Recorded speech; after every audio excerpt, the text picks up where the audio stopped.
Die young and leave a pretty corpse, that's what I say. Long as you can fit it in the trunk.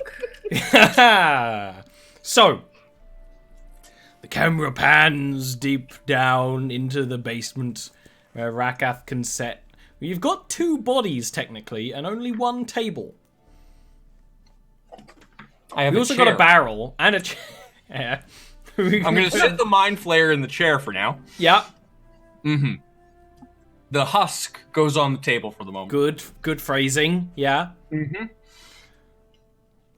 So what's immediately evident is that it's skin and also some of the flesh beneath, but not all of it. And it's almost held together with all the membranes and tiny veins that would have naturally been there. It's not perfect. There's definitely parts that have and are falling off because there's really not so much structural integrity. But, yeah, full body. And it's still clothed, kind of. Okay. Also, quick question. What is that instrument that I picked up? It's a symphonia. Oh, thank you. Also known as a hurdy-gurdy. Uh-huh. But that's worse. A hurdy-gurdy. That's exciting. Mm-hmm. Thankfully, that doesn't take too much skill to play if you just rotate it like one sound. Yes. And then you can make that noise very easy, yeah. To be okay at the Symphonia is very easy. To be really good at the Symphonia is fucking tough. You also need to learn how to fix it if you want to learn how to play it, because it's all wood and moving parts. Yeah. So, I'm going to put the Symphonia down at step 1. Because, you know, too many hands in the kitchen. I'm actually going to ask for Yuna's help with some of this stuff. Absolutely. And Voss for his math. Nurse Yuna. I can no longer read minds for the day. I'll wait for tomorrow to test out in the souls. Well. As you do. As one does. Yeah. First of all, I need to get another table at some point. That's... You will add it to the list. Maybe we can go downstairs and steal a table if they have any furniture, because... Do they? They're not using it. Yeah. I'll go grab a table for you. Oh, thank you very much, Voss. It's like I'm up like holding this table like sideways. And it's all stone as well. Love it. So, oh, it's stone. That's actually really nice because that will absorb the blood well. Your table is also stone. I know, but it's you know, sometimes people have wooden ones, and so I wasn't going to be picky about what we stole from the neighbors. I mean, how common is wooden tables in the Underdark? Very uncommon because there's no wood. Fancy desks. Well, fungal wood. Brickwood. Having a nice wooden desk is a power play in the Underdark. So, I'm going to set the husk down on my already existent table. I'm going to put the mind flayer down on the new table. Two things. One, in terms of the size comparison of the bodies, the mind flayer grew to be much larger than they're lanky, right? Compare a Gilwyn to a regular person. No, they are. I mean, you've seen Catarat. They are tall, lanky. The arms are a little longer than they should be. The torso is a little longer. The cranium is a little taller. You're just. I know it's you. I get it. I'm not happy about this. The fingers are also notably longer. You said you wouldn't tell anybody about that. So if you actually, here's a little art tip to your artists. Your fingers go 3, 2, 1. Theirs go 3, 2, 2. They have like a really long end of finger nib. Yeah. Still the same amount of knuckles? Yep, same amount of knuckles, same base features. The feet are actually like less formed than everything else. Okay. There's kind of like less attention in the feet. That's almost like a more primordial form, and all of it has this very different skin and seemingly bone structure underneath. The head is also vastly different. The proportion of a mind flayer's head, like not even in Jarviskjir, even more further different than regular D&D, is kind of like this almost squid-like air sac right? And then the whole face is very different. The eyes are more on the side of the head as well. It's all very different, and the neck would be further different because of that. So it does end up being taller, though if you were to kind of do some quick math, the mass would probably be more or less the same. Yeah. Okay. So definitely a transformation, not necessarily a transmutation then in the direct sense, because the size is the same, the mass is the same. There's been no conversion of mass. So with that in mind... No mass sucked in from a different place. Exactly. Which would happen in magical transformations often. Exactly. So then in that case, it was done in a way that required the individual to actually have that property kind of embedded into them in some way. Can you three give me all a history check, please?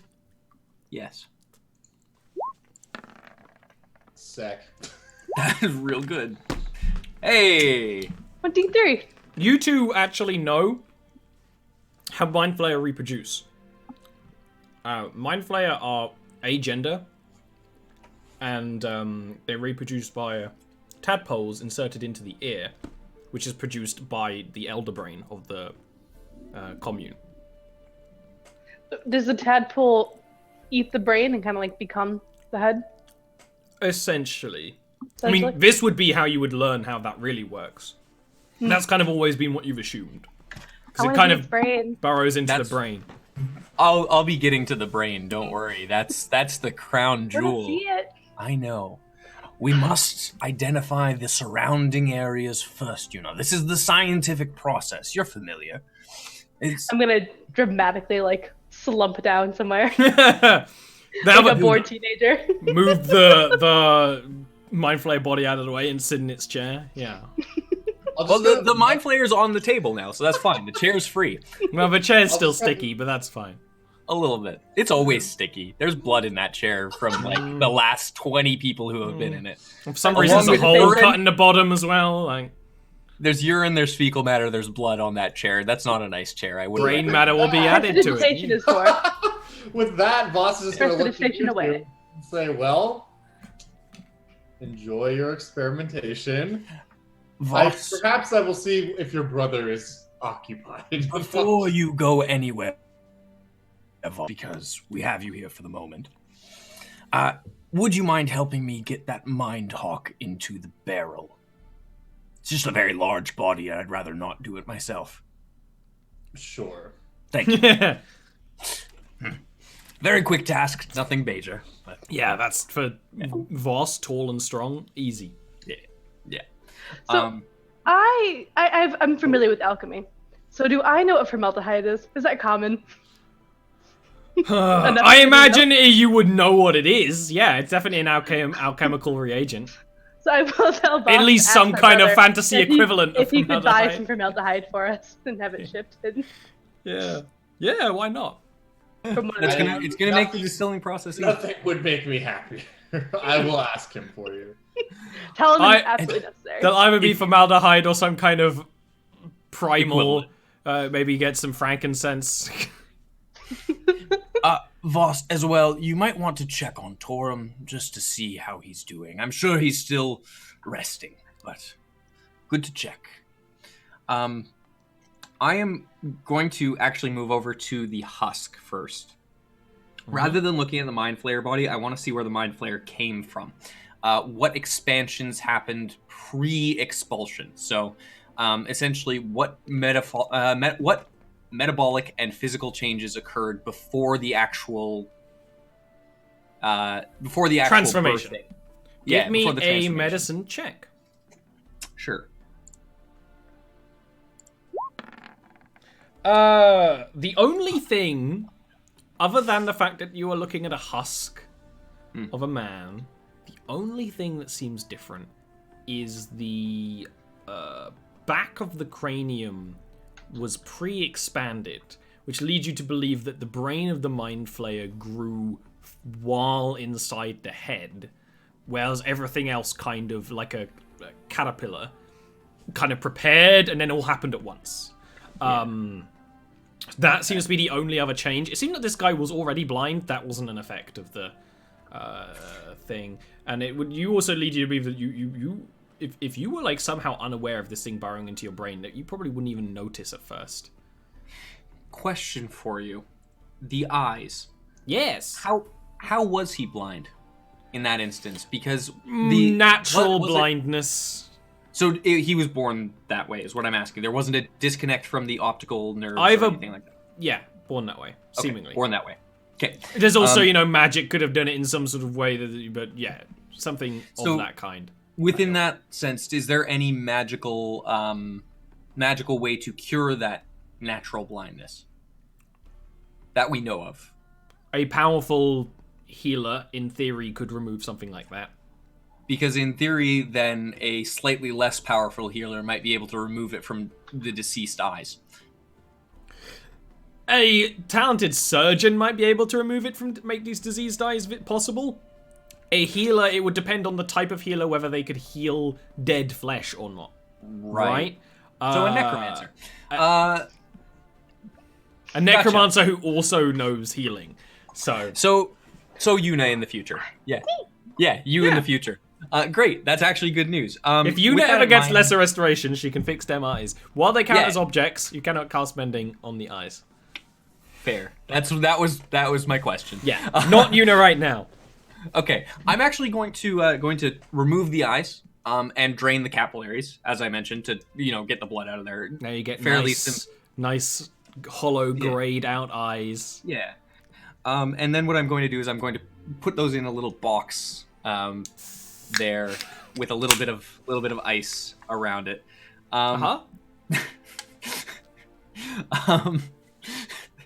It says red cat.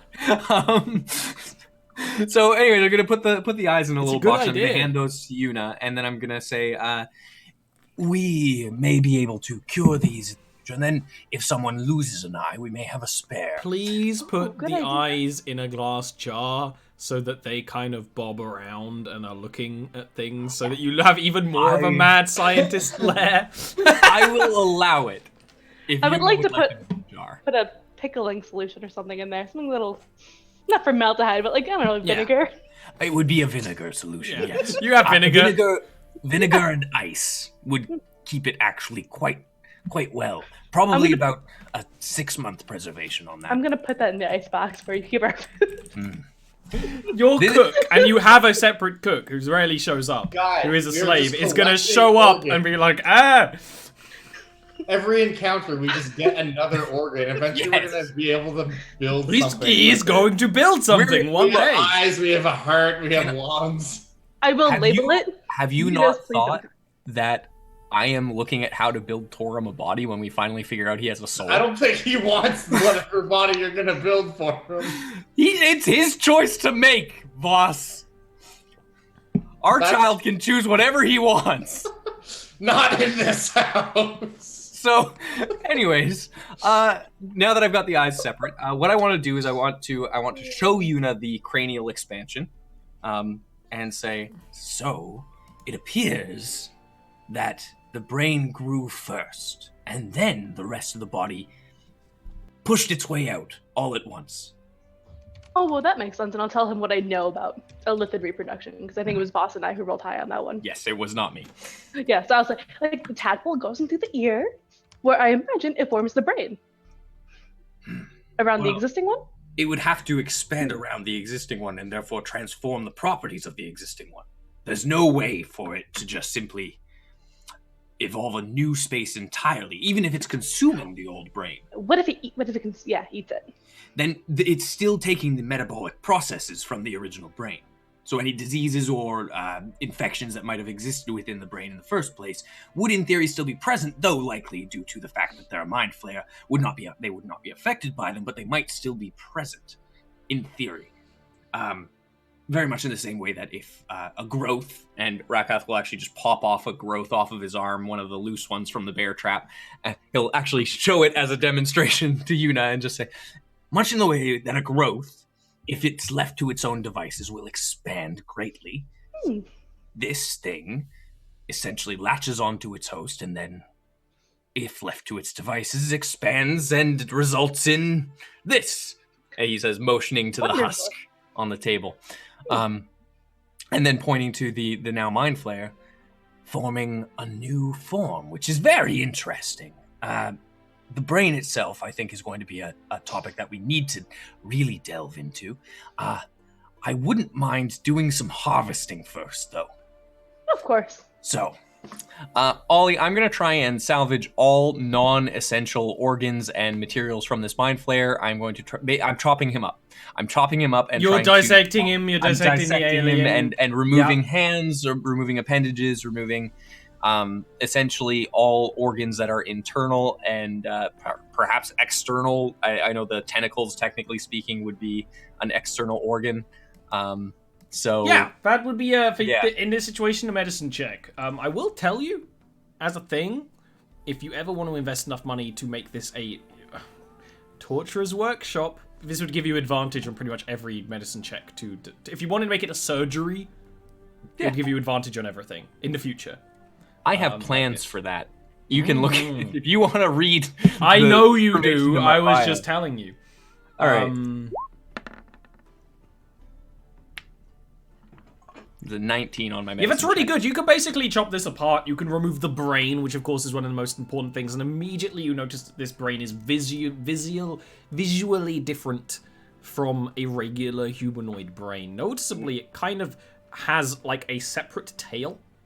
Almost like comes to a point at the back, and then there's the regular sort of thing, which would lead you to believe that that's kind of where the insertion occurs. Well, no, it comes in through the ear, and it kind of worms its way there. And I mean, into the brain itself. And the brain is, of course, much larger, and not like just blown up. Like there's more, there's almost more wrinkles to it, right?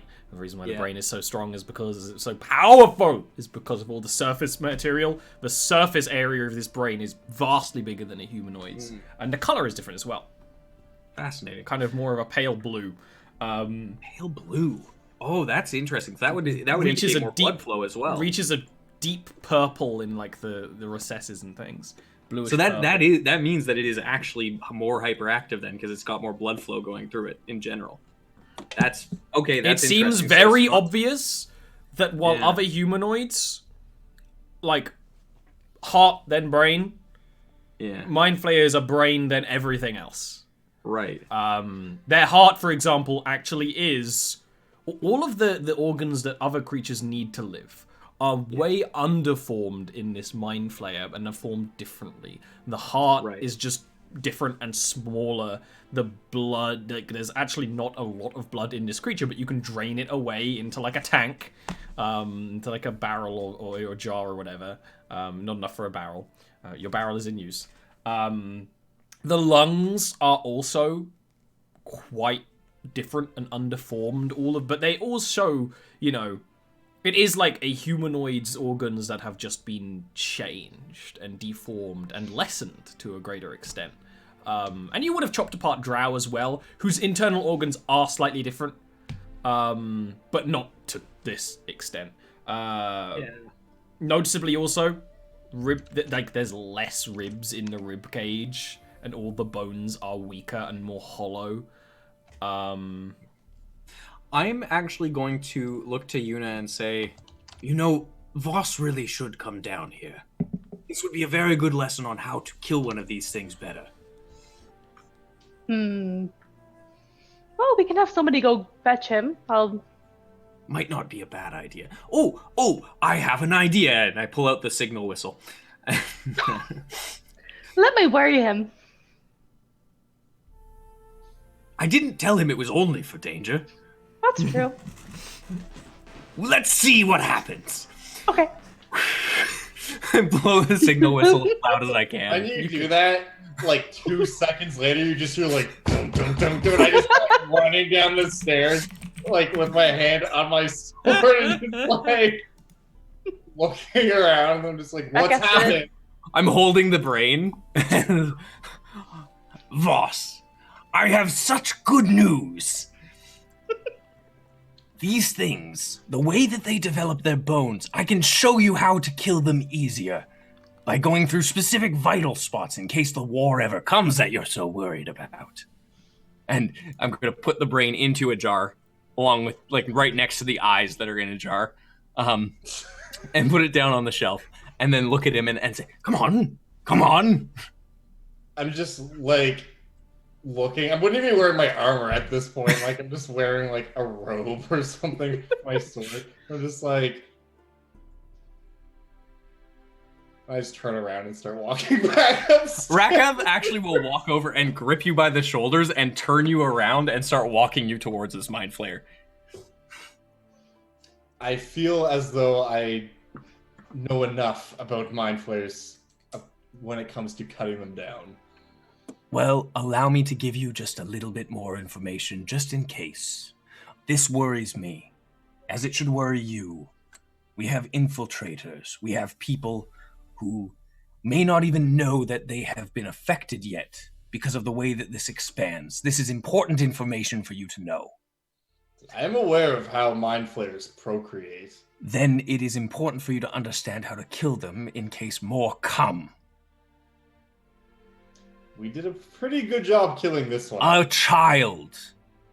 You have killed a child. This is true. So, Were allow it me to full show grown, you they the would have killed development. all of us. There's no doubt. Were it full grown, it wouldn't have even waited to transform from a filthy, degenerate. And then Rakath is going to grab your hand and place it on the ribs, the slightly more hollow bones, and show you the weak points along as much as possible to show you where their development occurs and how they grow. And just essentially utilizing my own knowledge to give you a very hands-on anatomy lesson. Perfect. I'll just basically let you do your thing. I will pay attention because it is useful information. And once I hate you're it. done, just kind of like reach for a cloth and start wiping the blood off my hand. I will have handed you a handkerchief. Yeah. I'm not going fucking anywhere without handkerchiefs anymore because I was sneezing like crazy that one time and no one got them to me until I did my shirt. Just say thank you. It would probably upset the master of the house if I were to get blood all over his Traitor's Run pieces. Agreed. Now if you'll excuse me, I didn't want to keep him waiting. I'm sorry, hold on. You play Trader's Run? Of course, everybody plays Traitor's Run. This is true. You and I should have a game at some point. That would be interesting, no doubt. Perhaps at least then you can teach me some more of these tactics that you were describing. And I can teach you how to be more creative with your usage. Perhaps. Perhaps. Further, I thought we were friends.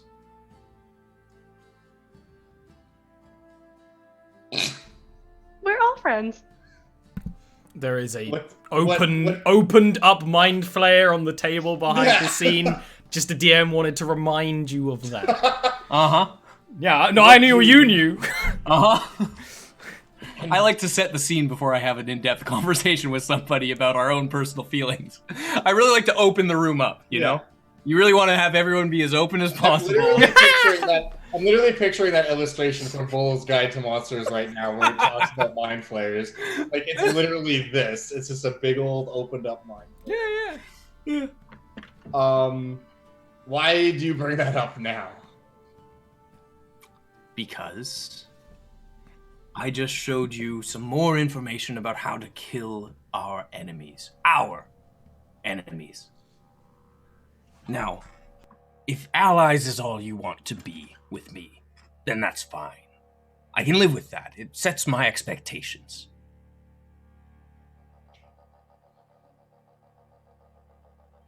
Do you think I have done have I done something to offend you?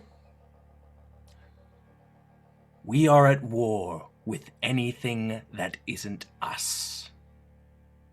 Are you not us? I don't know what I am, Voss.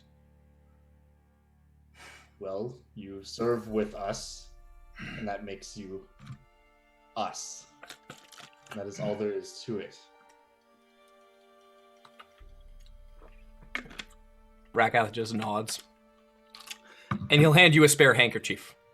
And then he'll turn back to his work without a word. Cool. I'll cast prestidigitation because a handkerchief's not going to get out the blue blood. That's I'll not give you a enough. nod on the way It's out. like extra sticky. Yeah. No, that's Thick not going to blood. work. So you need like sanitizer. As There's we're going there's a mop in the corner, a bucket of really bloody water. Yeah, I was gonna say the end of the mop is red, no matter what. Yep. Still red. should Soon do it'll be that purple. Yeah. Boss will just turn to you and just say, before I return, your brother, is he one to become agitated if he were to lose? No. Yes. I beat him all the time. Yes. Very much so. Why do you think he put me down here? Oh, I don't think. It was a joke, Yuna, a joke. Because But- his moves seem to be becoming quite emotional. And Rakath will turn to Voss and just be like, Perhaps I will let him win this time. Oh, that's no fun. I would suggest making sure it looks very much like you're going to win, but not seeing something that he's doing. Tactics also account for deception, I believe. In Drow culture, we refer to that as statecraft, Rakath. I thought it was called subterfuge, but I'm learning all the time. Things can be two things. Well, perhaps that's what I am. Undoubtedly so. And Rakath has the head of the mind flare up that he's just kind of like dancing it around a little bit, and then looks inside because he scooped it out, right? Like that's how he got the brain out. He You've didn't- removed the tentacles from the mouth as well. Mm-hmm. It's what does a mouth of a mind flayer look like without the tentacles? These are the important questions. Like an Whatever it old, looks like. an old leather bag was heavily used once, Right. Okay, I but understand. now what you're- not again. I am picking up what you're putting down. I don't know what you're saying, So but that was a happy accident. yeah, well, you know. So what I'm going to do is I'm actually going to take a little bit of just structural parchment, and I'm just actually going to fill out the head of the mind flayer. Oh, you got to a little bit. paper mache it back together. Basically, I'm giving it structure so that I can mount it. Yeah, paper mache it back together. Yeah. Yep. Yeah, sure. So that's what I'm going to do with that next, and I'm going to hand it to Yuna to say, a gift for your brother. I'm sure it will go over very well with Cataract. Oh, and another total thing. The tentacles of the Mind Flayer were actually quite hard to remove because the kind of... They seem to be much more sensitive than any other part of the body, including the fingers. And Can that we still kind of... wiggle around? No. But if That's a you shame. apply pressure to the right place, they curl up. Right. But that kind of... The difference in flesh between tentacles and head kind of actually spreads quite far in, like muscles do around the mouth. Kind of up the cheeks and all of that. So it would take some time and some work. But they're very sensitive, very flexible, very mobile little things. Very sensitive, very... Are they delicate at all?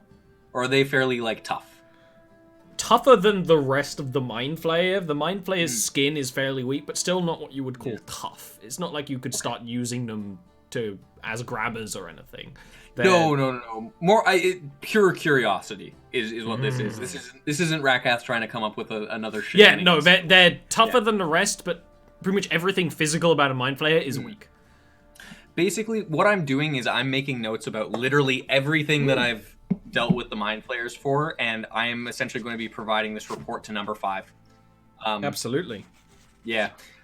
So this is actually I'm going to spend some time sitting down and fully doing this, and then working with Yuna as much as possible to kind of show where vital points would be within the body, also where intricate parts of magical energy seem to flow through, because there are signs usually, but I want her to kind of be able to show me where those like magical flow might have happened through the coursing of the body, because the signs for that are more arcana based than medicine based. The magical ley lines.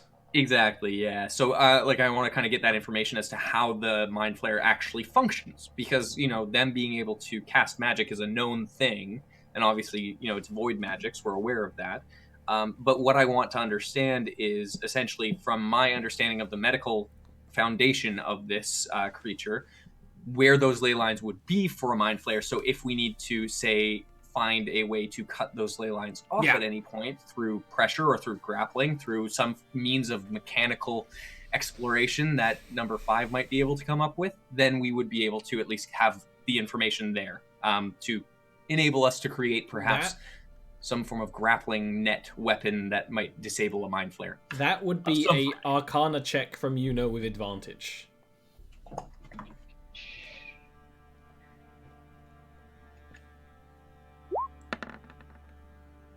So it seems real clear that obviously the magic comes from the brain.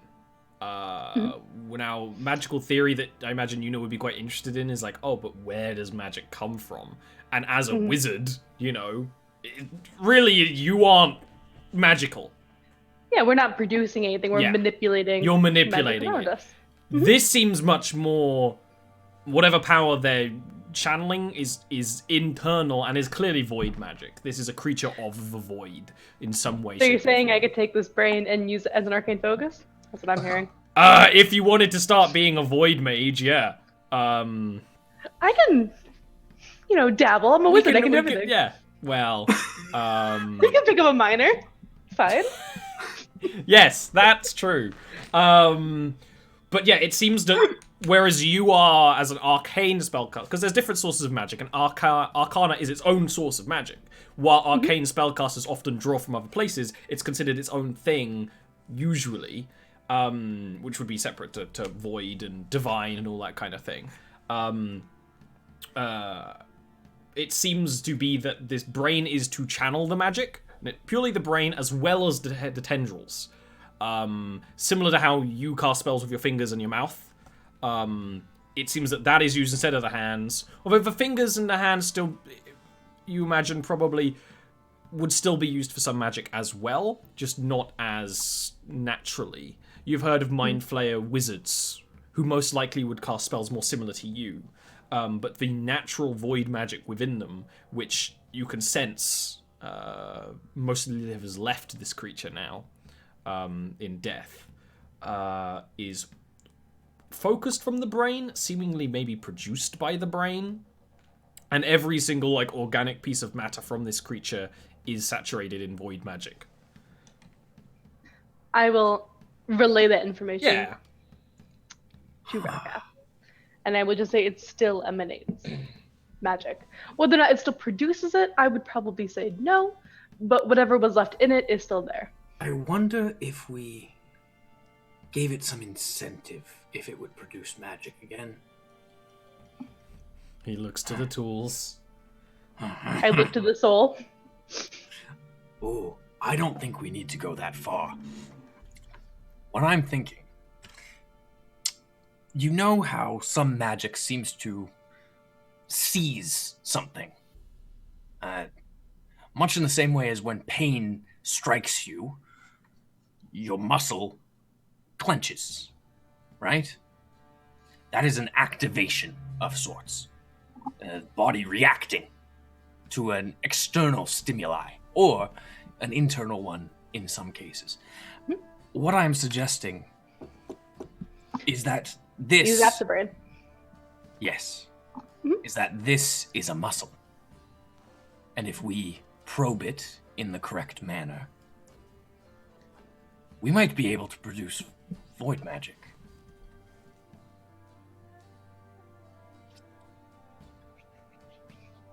We can certainly try.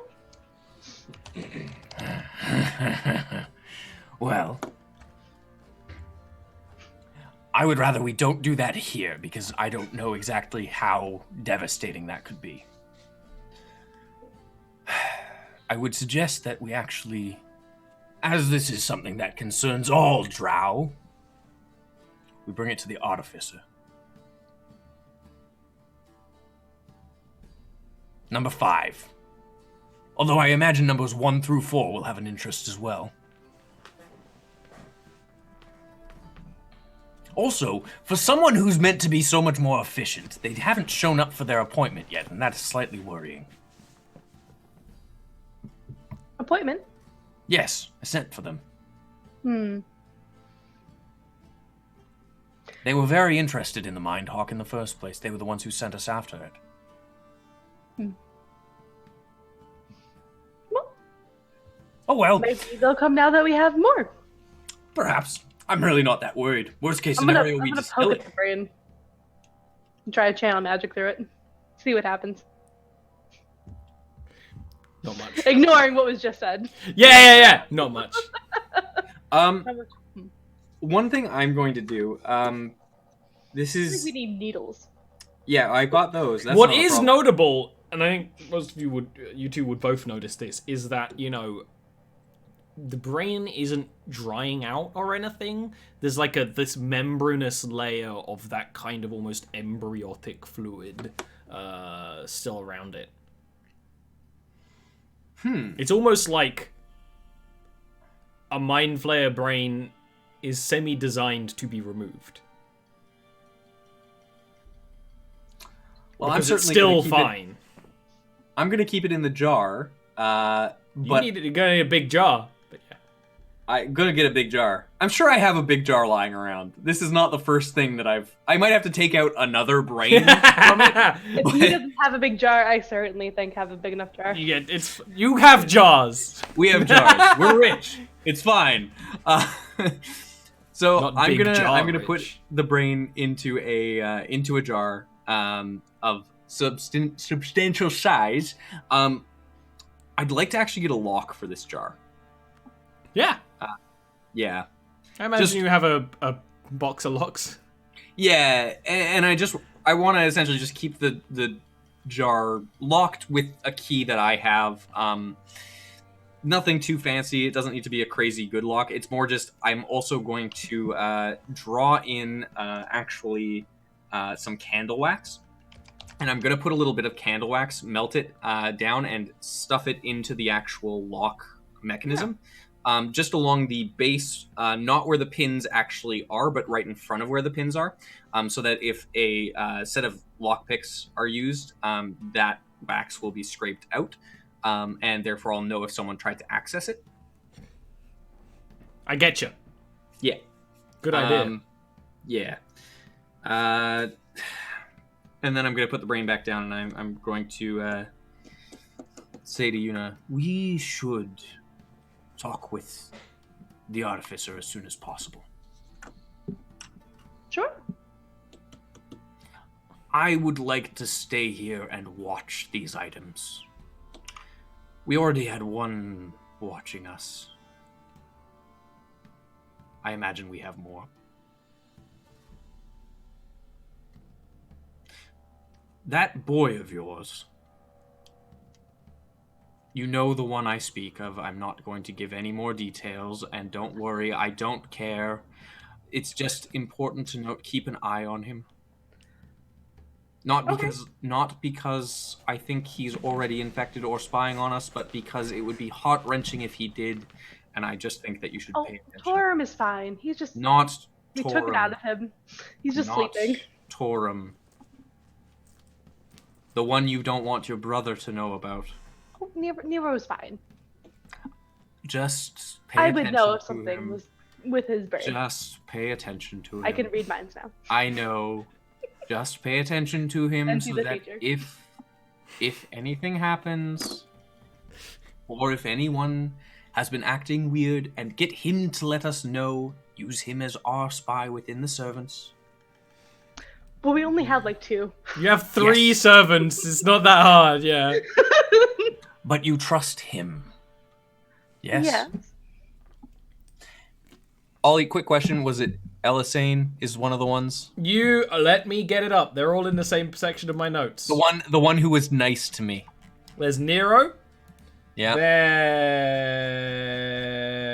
There's Alyssa. Alyssa. And that's there's the one. Guto. Guto is the chef. Guto! This is why he rarely shows up, because he's always in the kitchen or buying things. He is With usually... onions. Yeah. Yeah. Speaking of him, is there anything you want me to put in the fridge? Yes.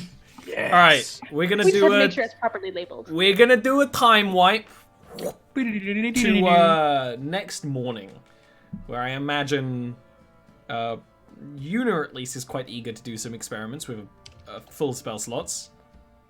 I am eager to do some experiments with full spell slots. I have health. Yes, but remember, like you were badly injured during the whole. Fat So much text. Alright, so first thing we're gonna do is we're gonna cast Tech Thoughts on the souls.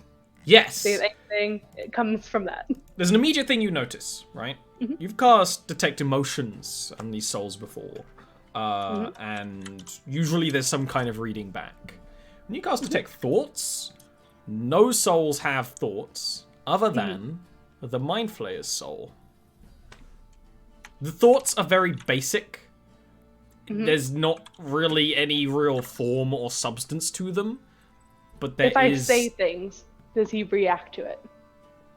There's a reaction, but it's similar to, like, you know, almost like the brain going, oh, there's a sensation, you know? So there is a reaction, like a kind of almost flare of thought, but not really anything conscious, you know? But I'm gonna immediately jump up out of bed, do my first experiment, get excited, run downstairs in some of my pajamas. Pajamas? All happy and skippy. Yuna has pajamas. First of all, that's adorable. Yeah. You hear the pitter-patter of tiny drow feet. Without for, even looking Rakath. up from working, because Rakath will be sitting there at the, like, looking through a jar, because he doesn't have a magnifying glass, looking through a jar to slightly augment the light in the room to look at the different properties within some of the materials still. Hello, Yuna. So, these souls do not have thoughts except for the lipid soul. But it's so very chaotic, but it does respond when you speak to it. And now I'm going to turn my focus on the brain. Does the brain have thoughts? No. What if I poke the brain? Does the soul have a reaction? No. Good idea. I Yeah, put the soul good closer idea. to the brain. I The reapply soul, the so wax.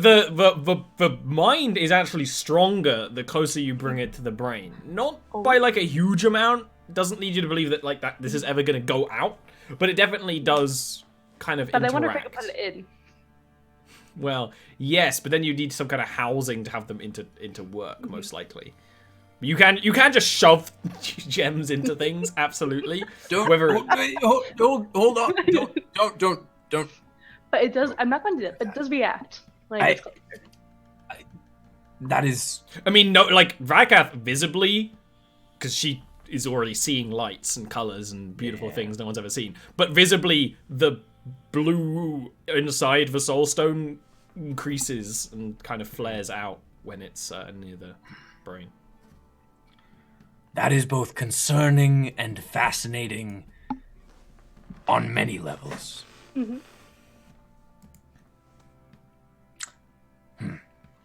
I don't think I can get information from it yet. What if I There probe is a deeper? loud knocking at the basement door. Yes. I'm gonna look through the peephole in the door. You have never seen this person before in your life. I'm going to knock back using the same pattern and just see what they do. Like watching them? Yeah. They hold up the hand and it has 5 on it. Gonna open the door and just not all the way, and I'm gonna poke my really, really ugly face out and say, Yes. Either let me in or we're going to tea. In is probably better. Question for you. New face? So you realize, Rakath not being knowledgeable of these things, every time you've seen Tanuma, she's had her hair tied up, goggles on, full kind of artificer garb, and a tattoo on her face.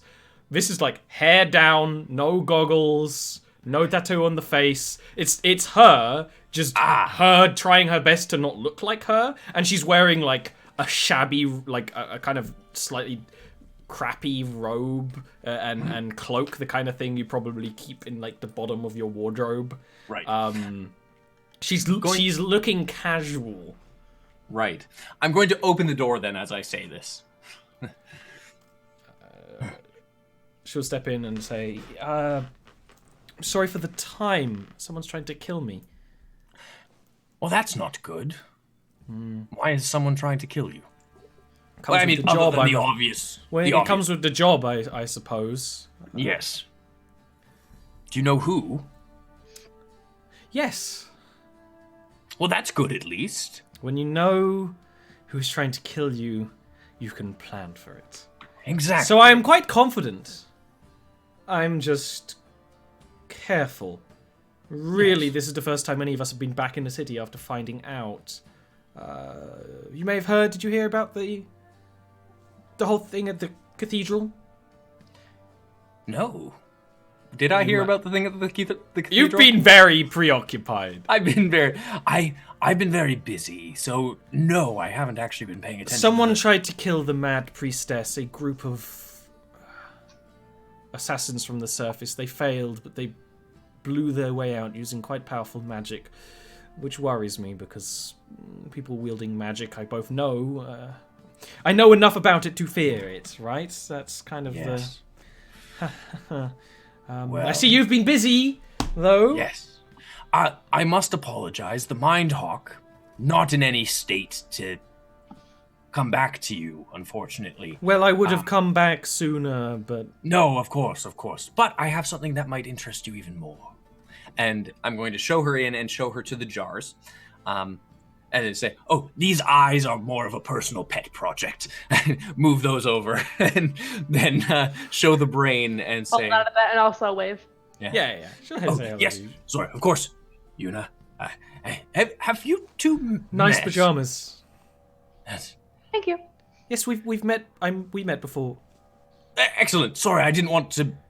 This is the one space in this house that is kind of mine, and I feel like I've been a bad host already. I'm so sorry. Anyways. Well, last time we met, you did tell me that you would show me your dungeons. I did. Well, I have many plans to expand, but we'll talk about that. This, and he grabs the very large jar. is the mind of a newborn mind flayer. She kind of, she motions for her goggles that aren't there, They're not there. and there's like the hand closes, and she says, "That's newborn post transformation." Yes. And I'm going to point to the husk that's on the table over there. A blind beggar. Well, that's quite gruesome, which also leads me to believe then there's an enemy mind flayer in our midst. Yes, that is my suspicion. Don't know exactly who or where, but Well, it means it's at least one who's capable of propagating themselves.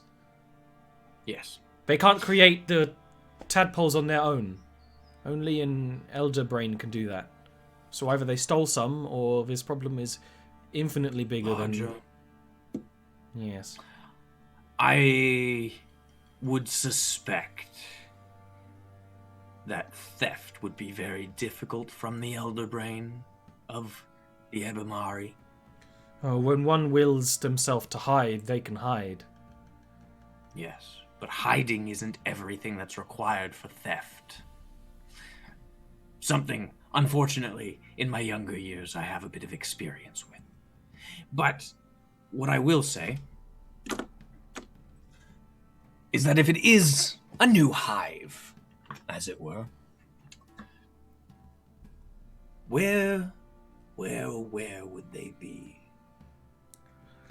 I actually did petition to witness an elder brain's gestation chamber that was denied politely by the Ebimari delegation. The travel time alone would have taken far too long. At this point, she's not looking at any of this. She's looking at your dungeon cells. Kind of sizing up the size of them, fiddling with the bars. Yeah. One thing I will show her is actually I have a set of parchments that I've kind of been just doodling on. One has the husk image immediately after, but then some of them have sketches of designs, plans, expansions for a dungeon. And I'll just show her those and I'll say, modest beginnings right now, but high hopes, high hopes. She smiles. I mean, it does not take a genius to tell that she is not of the high spirits right now. But she does kind of give a little bit of a smile. She doesn't have the energy that she had the last times you saw her. And saying that I believe that you could do quite a lot of good things with this place.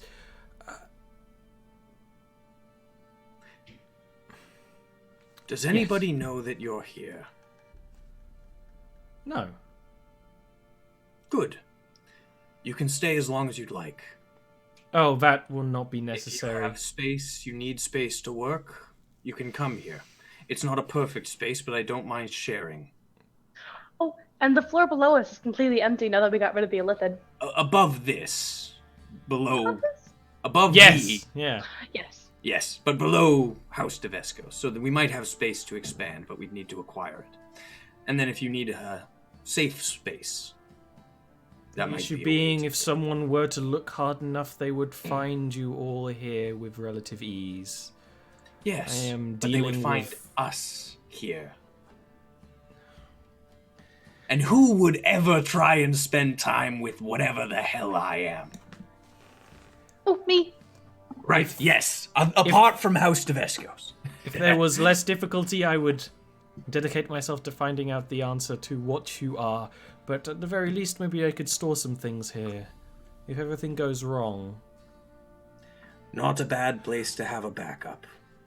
But what is more important is I find myself unable to do incredibly basic things. I am unable to see people that I love, do the work that I love, acquire reagents, do work. And while I study how to evolve our kind to the next step, I come up with an answer, but not the means to complete said answer, I suppose. The analogy kind of fell apart there at the end. I'm dealing it. Well, I'm more like number 4 than number 5 right now. Well, let us, at the very least, start with tea. Tea would be nice. You are a very focused individual who likes to move quickly and efficiently. Sometimes the most efficient thing to do is slow down. And I'm gonna Is- brew some tea. Is correct. You don't need to do a check this time. That was Cool. a Yeah. meme check. Okay. All right. You can. I'm gonna brew some tea. nice tea, and Yeah. you know. And she will sit down, and she has a tiny little like messenger bag, and she will actually take out a couple of things. She takes out a book. It's noticeably kind of wide for a book, and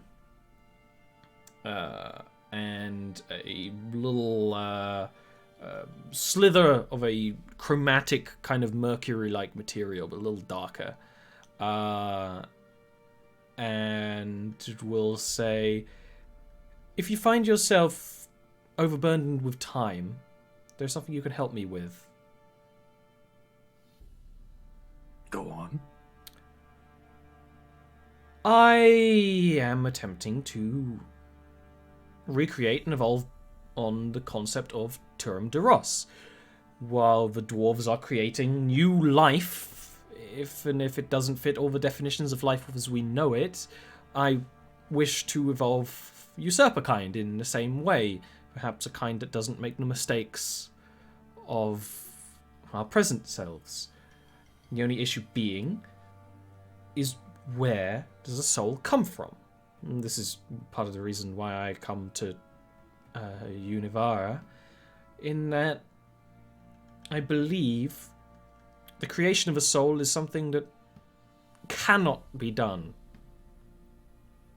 But the relocation is quite easy to those who are actually quite knowledgeable about it. And I thought, if I were to create life, what would be the soul I would wish to use? Not that of a monster, not that of a person. And I found an answer! And she lifts up the book, and you realize it's a children's book, like a picture book, called The Banshee of the Briar. And you probably would have read it when you were younger. Mm-hmm.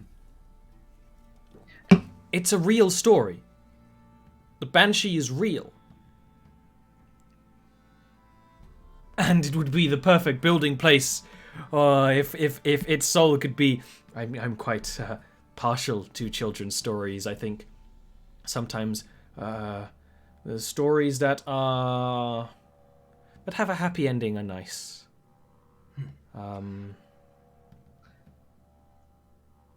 Are you referring to the soul of the Banshee? Yes! Yes! The Banshee is real. I thought you said you didn't want to use the souls of people.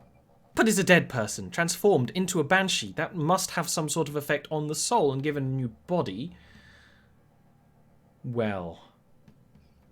My theory is that after death the soul is transformed in some ways, which makes it more malleable.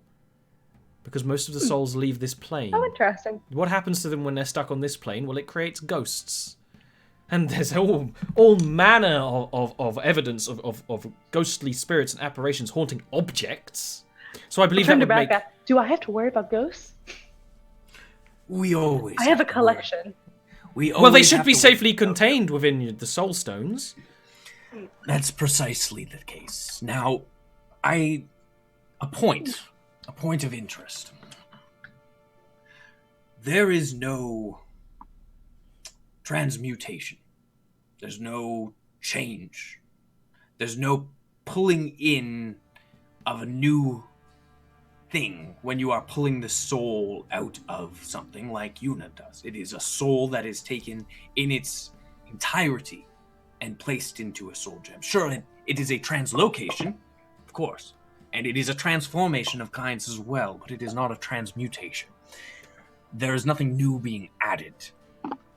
Yes. What you are describing is, yes, a new malleability, a new essence to the soul itself, because it is trapped on this plane, because there is a factor that we are not aware of. And I believe that a soul that spends too long on this plane begins to fray, and that may allow it a easier bonding with the body I am creating.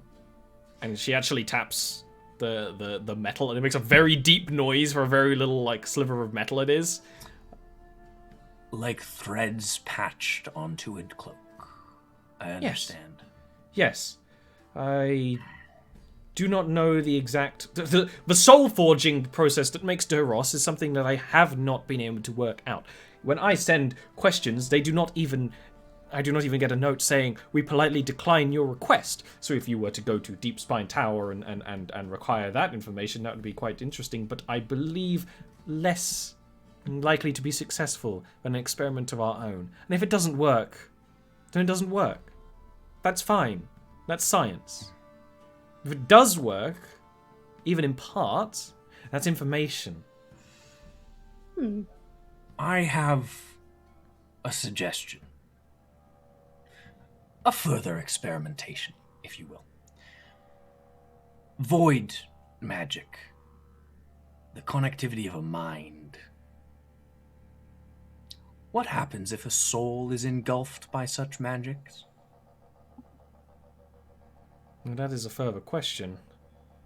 And it is a question that we must be aware of with the mind flayers in our mix. Their souls are certainly different. We know that. Would you like to see? Show the reaction. Well, I'll show her the soul at first, which is clearly visibly different. Yeah, and she knows enough about his magic. And then Rakath is going to pick up the jar with the brain in it and move it closer to the gem. Is it entirely possible that Well, it is quite clear. In many teachings and understandings of arcane texts stolen by the Ebimari or granted by them in technological exchange, that the void is a thing of mind. I do not believe the void has necessarily a mind of its own, but it is a thing of mind. Their mind comes from the void. At least that is what they say. And it is very entirely possible that that is separate and different from a soul, and the soul magic that creates something like Torum de Ros is... I don't know quite where I'm going. But there's soul magic and void magic. Equal, but separate and very different. Yes. Oh, but I would be interested in helping you with your experiment. I'm just not entirely certain where I would find a ghost. Well, I know where you can find her. Oh, excellent. I also don't know if my magic would necessarily work on a banshee. Ollie, would my magic work on a banshee?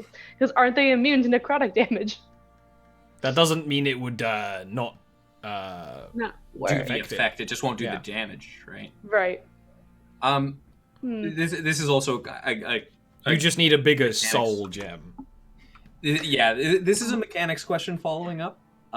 Just quickly in terms of we know that the void magic essentially disrupted Torum.